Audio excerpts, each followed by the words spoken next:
First ride of the new year, took 2 days off for the Festive 500. I have to say, this is where my 26-inch wheel mountain bike, again, not so much about the wheel size, but the 2.1 inch tires would be all over the place, and this is where the fat bike has no issues. This thing handles this kind of snow like a champ.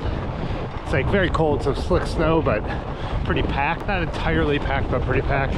Rolling over it one-handed, no worries. This is all gonna turn. It's gonna be all rain next week. It's gonna be the worst. I think it's gonna be trainer miles, unfortunately, but that's why I got the trainer, so I could ride when riding outside just is no fun. This is a lot of fun. It takes a lot of effort, but it's a lot of fun.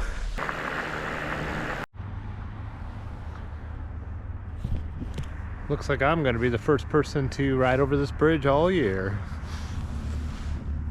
It's kind of crazy, the difference between riding in these, there's truck treads here, and then breaking the snow. Even though it's only like maybe an inch of frozen snow, the difference is crazy. There's some bikes up here. What is up, everybody?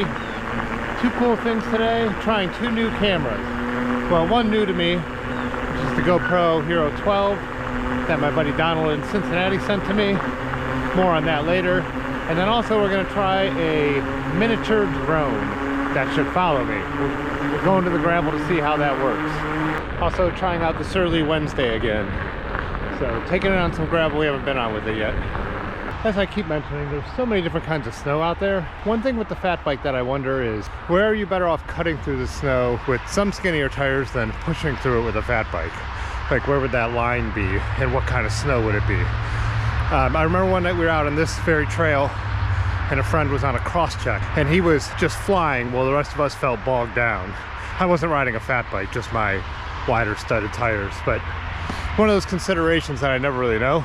Still, in these situations, if I owned a fat bike, I would probably always choose the fat bike. There definitely is a time and a place where I do feel like I showed on the wide bridge last night. I felt like breaking the trail was harder than it would have been on something skinnier.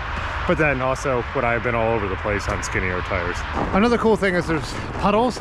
You can hear some crunching right now on this first part of the gravel. When they are frozen, nice thing about the fat bike with the studs is I'm not worried about slipping on them. But two, if you saw my first video out here this year when it was 14 degrees and snowing like crazy, I sank into one and barely saved my feet from getting soaked. I feel like if this bike started to sink with the wide tires and everything, I'd probably be able to put down the power to just get out of there without putting a foot down. I also just crossed a little drainage trench that nearly knocked me off my bike on the last time through here. And of course this thing went right over it. Also, we've had some heavy windstorms, so there's sticks buried under the snow, some branches of decent size. And again, with both hands on the bars, not like I'm doing right now, you just really don't have to worry about it. All right, dudes, we are stopping to switch out gloves. My hands are getting sweaty. These Barwick, like I said, seal skins are so good, they're almost too good. But it's like 28 today.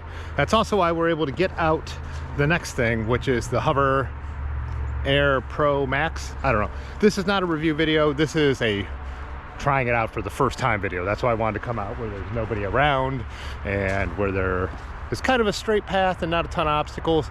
Get the hang of how to use this thing and see what it looks like, see what the settings look like and all that. So we're gonna try that out next. It's got a cycling mode, so this thing is supposed to follow behind me as I ride. And I've got a little beacon that goes on the bar so I can see what the drone is seeing. But one of the cool things about it is you don't need anything. You can just fly it. And you can also manually fly it with your phone if you want to use it like a traditional drone. Look at this thing. Tiny, 8K, supposedly almost indestructible. I guess people find that out because they crash them all the time.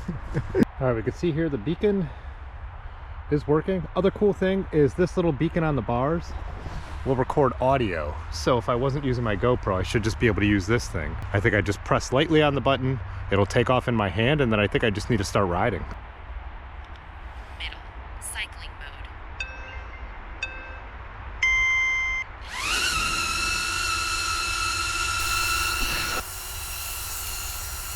Yeah, you don't even press record, it just automatic records. It's back there following me.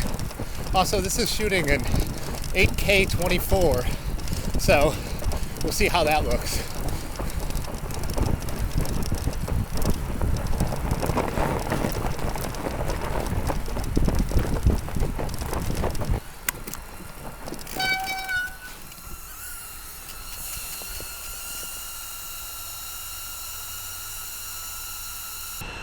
So I think if I had it far away from me, I'd do an X with my arms over my head to bring it back. When it's close, I think you just put your hand underneath it.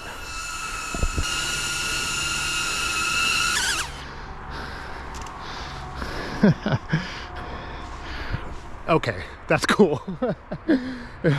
This is gonna be like, I love my DJI drones for when I have a planned shoot or something professional, or I'm filming someone else. But for just riding along, the friction to getting that out and trying to have it follow and all that is not worth it.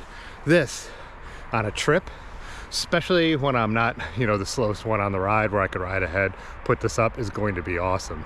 I'm pretty stoked on this already. Of course, I haven't looked at any of the footage yet. So bikepacking.com has an awesome review of this drone where they go through everything. I actually watched it to know how to use it. The website of the drone itself, of course, has their own promo stuff. But Terry B and Pathless Pedal both have videos using it as well. But the bikepacking.com one, I'll link it in the description, really kind of goes through all the modes, techie, nerdy stuff.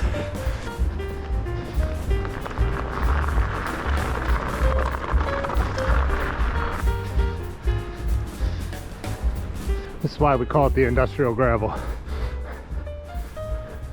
So we got a bit of a downhill here with a curve.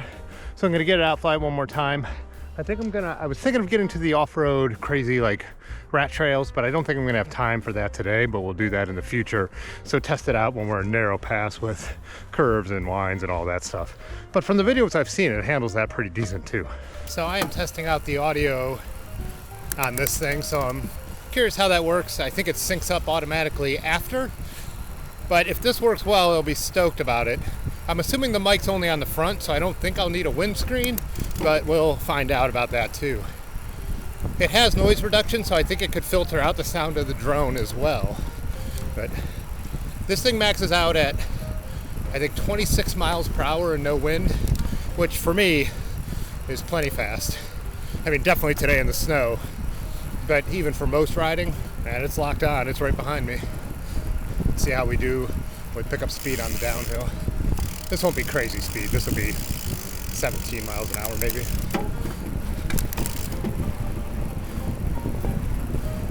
The other cool thing is I know on bikepacking he was saying he didn't use the beacon much. I like it because I could just look down and know it's there. Because nothing ruins a drone shot more than looking back for it all the time. Go under the bridge, see what happens. Whoa, got loose.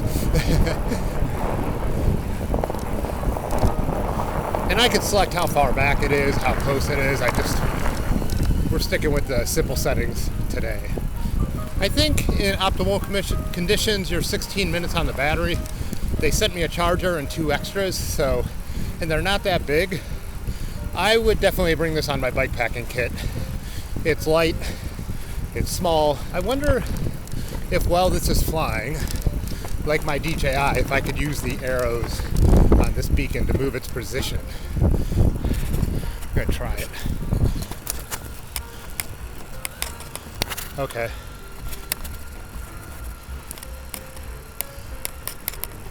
Oh yeah, I moved it farther and closer. I think with it being 8K, if the quality is good, erring on the side of flying a little far away, because you could punch in post. I don't know, we'll see. Yeah, I can't wait till I have more time to go out and play with that thing, try other modes. I think the mode where it follows on the side is something I really want to try when I'm out somewhere open like this, because that's a shot I always think is super cool. And then have it flying backwards.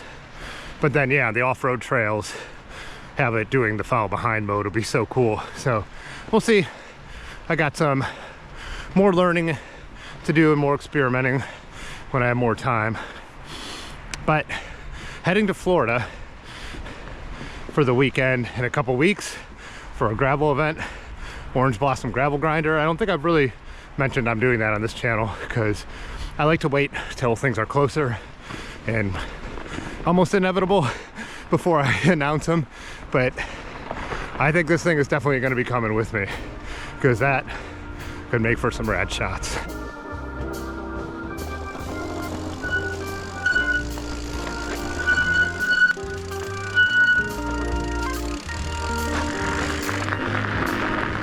Oh yeah, I should say, this drone was sent to me by the company for free, but there's no financial agreement. I didn't agree to actually anything except to show it if I liked it, so I don't even have an affiliate link.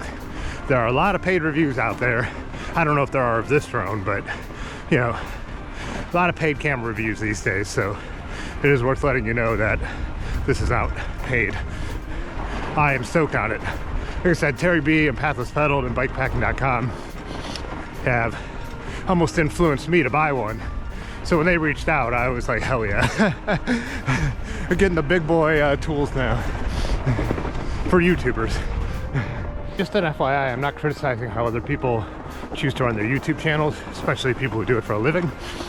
And I'm not opposed, I've never said I'm opposed to taking money. But if I do, you will know it. It will be a blatant ad read. Just for me, on my channel, that's what my policy would be. It would be like those Squarespace ads you see. This video is brought to you by Squarespace, but more on that later. And then 60 seconds or whatever the agreement was. Oh, I wonder if they really have the trail closed, because the bridge is getting near completion. I'm gonna ride up and find out, because it is the weekend after New Year's. But that means we might be detouring off the Freedom Trail for a while. They, at some point, are going to start to demolish the old bridge, and I'm sure that's when this will be closed for a while. I was thinking the trail's pretty packed here. This many people are getting through, but maybe it's packed because people have to go and turn around, so it doubles all the tracks. Oh yeah, they've already taken the deck up. What a bummer. What a beautiful bridge.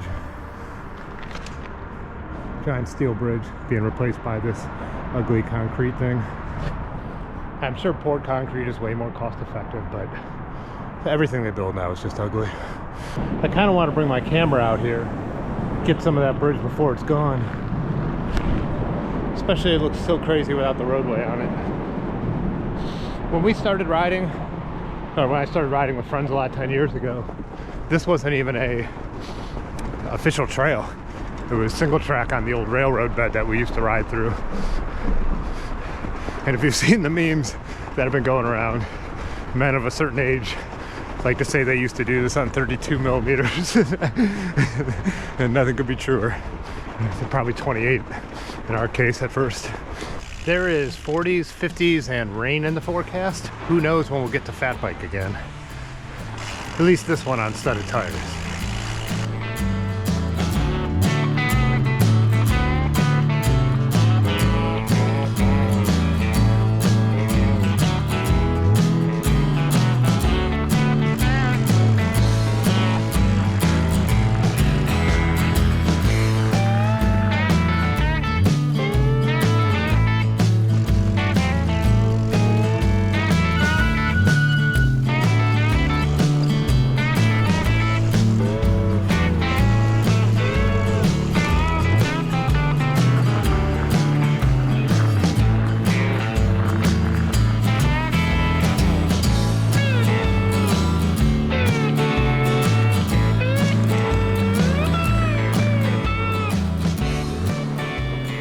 So 475 feet of elevation, a little over 12-mile ride.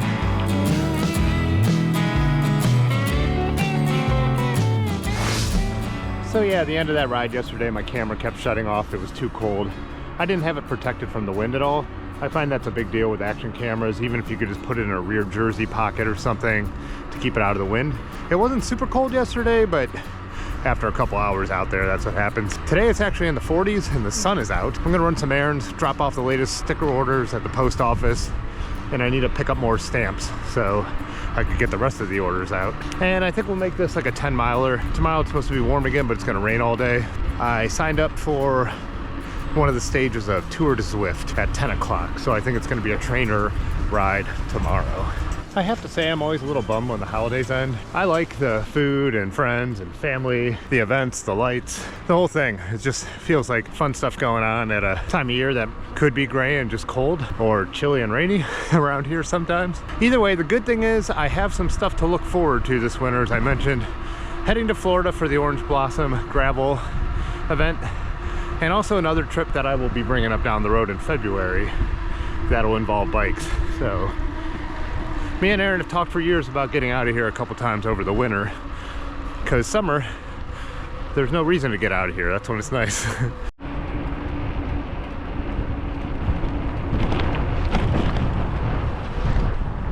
I have to say, as much as I like the holidays, when they're over, I just want all the stuff to be gone. I took down all my Christmas stuff. Yeah, I just think on the 1st, it's time to move on. That's what makes it special. It's not there all the time, right? That's my opinion anyways. Which is usually the right opinion.